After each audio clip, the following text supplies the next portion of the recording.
pra quebrar, Kuduro, vamos comprar no bazar. Oi, oi, oi, oi, oi, oi, oi. Seja a peça masculina, feminina, vem comprar. Oi, oi, oi.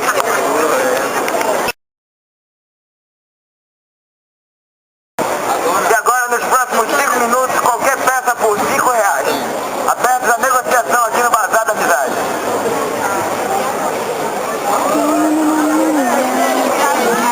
Essa é a Camila comendo shopping pela primeira vez na vida dela. Eu tô filmando, nós tirando foto só pra constar. Bazar da Amizade.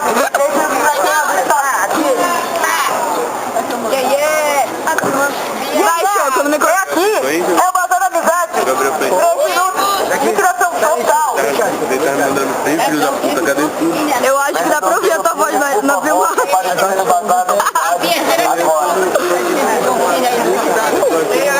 Ai, minha amiga tá linda. Por gentileza. Beijo, Carol. A sua atenção. Ai, meu Deus. Gente, manda um beijo pra Carol. Beijo pra Carol. Senhor do Chopinho comparecer na nossa barraca. Quem tá com saudade da Carol, hein?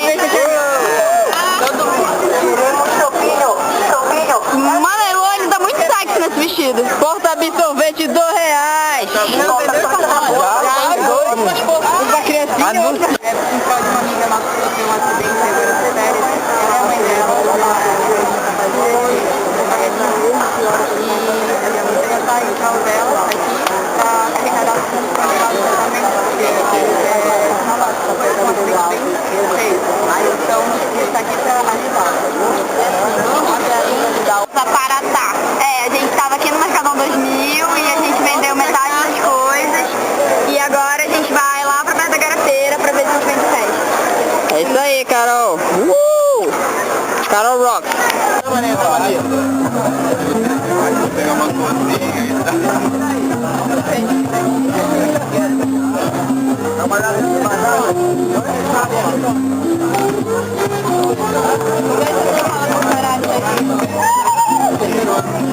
Roda, Heitor. Rafael?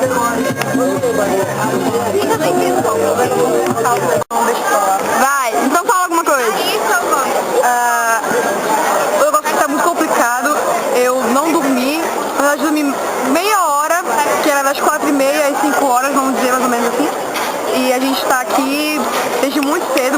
Tava escuro ainda, tá? E o pessoal chegou assim. E tudo que era de 10 e de 5 misturaram e fizeram um montinho só de alguma coisa que a gente não sabia mais o que era. E Carol, puta que pariu, a amizade não se mede. Uma coisa? Pode gravar. Carol, a gente está aqui fazendo o possível, a nossa parte para te ajudar. Espero que aí esteja tudo melhorando e que a gente tá com muita saudade. E quero mandar um beijão pra ti. Tchau, Carol. Vai, gatinho. Carol, eu não dormi ainda. Estou aqui desde as 4 horas da manhã com cabelo novo.